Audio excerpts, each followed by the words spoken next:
Hello my friends and welcome, my name is Dennis and this is the latest update from Ukraine. Let's go to the military map straight away and firstly to the south part of Ukraine where it's promised to be the big counterattack of Ukrainian forces. However, we don't see it on this map, probably because now our military is in a silent mode. They don't want to spread any kind of information of what is happening on the south. But anyways, there are some little updates. So today we were able to fight for Arkhangelsk village. It is not under Ukrainian control so far, but you can see the gray area. It means that the fighting is ongoing. So it was yesterday and it is today. So Russia probably withdrawing from this part, and for the rest parts of the front line, well, probably it's just a map correction over here, no significant change. And for this place there is also no change. We were able to get through Suhy-Stavok, and I think we're already here in Bruskynske village, strangely, but we don't see that on this map. However, as I told you, this information gets to our society with some kind of delay, 2 days at least. But if you go to the fire detection, you can see it's very interesting over here and here also near to the front lines, saying that attack of Ukrainian forces is still ongoing.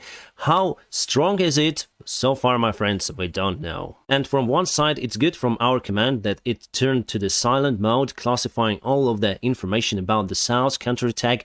However, from the other side, I can see speculations from the Russian side. They say that everything is not going according to Ukrainian counterattack plan, that our forces already withdrawn to previously taken positions, and we had lots of losses from Ukrainian side. So they try to speculate because we have information vacuum nowadays. I'm gonna get to Kherson topic a little bit later, and now let's go to the eastern part of Ukraine. Here we have some gray area correction or movement for today. If we go to the timeline, it was like that yesterday, and today everything is just corrected a little bit. The gray area is also very important. It means that we are fighting, and near to the Pisky we also moved it a little bit to M30 road. And let's turn on the fire detection. You can see mostly it's across the front lines and mostly on Ukrainian controlled territory. It means that Russia has lots of artillery shells and artillery systems still here on the eastern part of Ukraine. They have the most part of their forces concentrated here, and still they want to take all of Donetsk Oblast. Donetsk Oblast is here, goes all across this border, but I think it's not the real target for Russians in nearby months, I would say. And soon we're gonna get more weapons from United States of America, and we'll never let them grind us down in this place. As for Ukrainian counterattack near to Izum, I can see that we took this village, but for now we stuck for a while because still we need some reinforcements, weapons, and the main part of our forces, I think, concentrated obviously on the eastern part of Ukraine, and the second biggest part here, as well as Russians, I would say. About Zaporizhia, we have International Atomic Energy Inspection in that place. They arrived, and soon they're gonna inspect the Energodar nuclear power plant, the biggest one in Europe, that was under attack just recently, obviously by Russian forces. And why do I think like that? Because they need to raise this topic across the world to cause Ukraine to start the peace negotiations, because Russia is struggling nowadays to fight all across the front lines. You can see Ukraine is now ongoing on a counterattack. It means that Russia needs to secure areas, and Kherson is very crucial for Russia.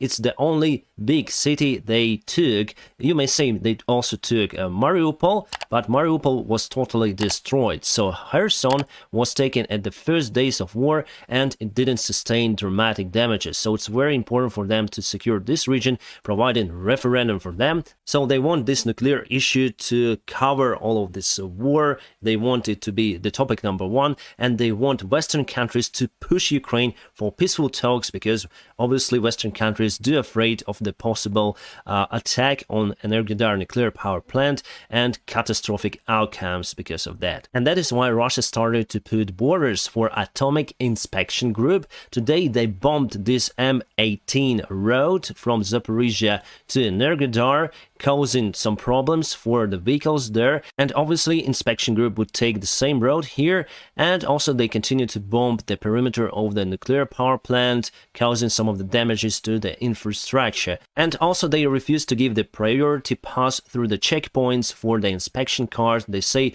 go to the end of the queue, we are not waiting for you, because finally inspection will find out who is responsible for those attacks on nuclear power plant. And now let's go to some of the news and events. This is the Atomic Energy Inspection Group, and they want to establish constant monitoring on that station. If Russia will resist their inspection, it means that they are guilty. It means that they are who to blame for the attacks on nuclear power plant. We got some of the videos how Ukrainian forces perform their attacks and fighting on the south part of Ukraine. Now you can see the tanks and our soldiers just behind the armored vehicles. It's standard practice. So once again, tank is on a hill, it's good position, it fires and then comes down immediately, and our forces are just waiting for area to be clear. We also use Sukhoi Su-25 attack airplanes that are very nice against Russian armored vehicles, soldiers and tanks. There are some other videos that I cannot show you, my friends, because there are some casualties from the Russian side, and YouTube is strongly against that stuff to be showed on this platform. So my friends, here we go with just walking of our forces across the front line. European Union countries failed to have the common rule for Russian visitors to attend the European Union. Such countries as Estonia, Lithuania, Latvia and Poland insisted that European Union should cancel all the tourist visas for Russian citizens and apply only humanitarian visas. But countries like France and Germany say that no, it's better to keep them coming because they're probably investing to European Union economy. We don't know why, but for now Russian tourists are allowed to visit European Union. However, some of the countries, as I said before, Poland and Baltic countries, they say that no, we're going to implement our own regulations, not allowing Russian tourists to visit their countries. And I think it's a good way, because we need to close Russia in its borders, and Russians should understand that they bear responsibility for what is happening in Ukraine. And here's some other chart showing the situation in Kherson and its region. Here you can see the direction of the Ukrainian counterattack here, and from Mykolaiv direction as well, also on the north here. I would say that this attack is not very huge. We have some ground taken back, like Suhistavok area here, and also we took Pravdina village over here, but other than that, I wouldn't say that we have the overwhelming advantage over Russian forces. That is why I do not expect it to be the big, massive Ukrainian attack in this region. We're gonna take our ground back little by little, and probably until the winter time we're gonna get to Kherson city itself. It would be the present for Russia if we would concentrate lots of the forces near to the front line. So Russia still has aviation, and they have cruise missiles, rockets, Iskanders that they may fire, targeting our forces across the front line. So that is why we are acting for the small areas using small groups of soldiers. And we have latest intelligence update from UK, and they say that Ukrainian armed forces have continued to assault Russian southern grouping of forces on several axes. And Ukrainian formations have pushed the front line back some distance in places. It means that we really went for some kind of counterattack, which is not very explosive. And Russia will not use their pre-designated mobile reserve units, but they will take some of the forces from the eastern part of Ukraine, probably for Kherson direction.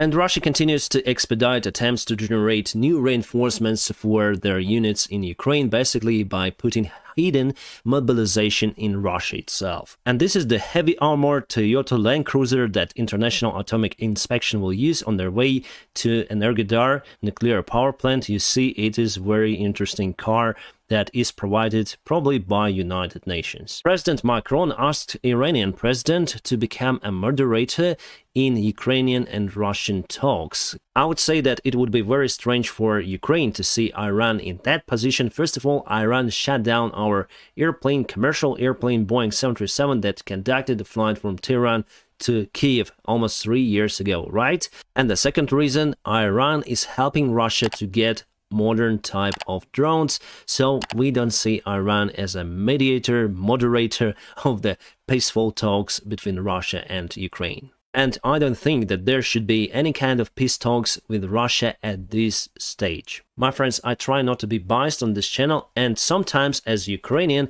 I may say also different things from different perspective. For example, here we have the news about Ukrainian corruption. Yes, I may admit that we have lots of corruption here in my country.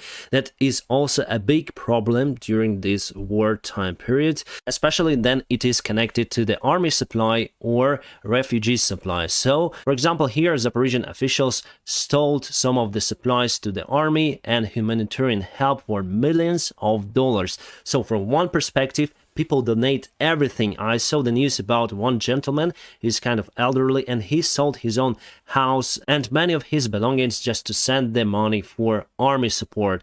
And here we have those rich guys, officials in Zaporizhia Oblast, and I think there are many elsewhere in Ukraine, who put that money in their own pocket, becoming richer and richer. My friends, that is why I'm not working with volunteer organizations that I don't really know. I only work with my mates, friends, and I deliver the addressed help, my friend. By the way, my friends, many thanks for your support of my channel, and also I spent this part of the funds, also the funds that I got from YouTube, for charity purposes.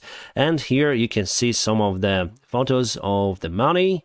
Basically, our investigators were able to find this corruption scheme, and finally in Ukraine, even during this war state, our police is working, investigators working, our internal intelligence is working, so I hope there will be less cases like that. And also I may admit that our society little by little is fighting against that corruption on many levels, including our president.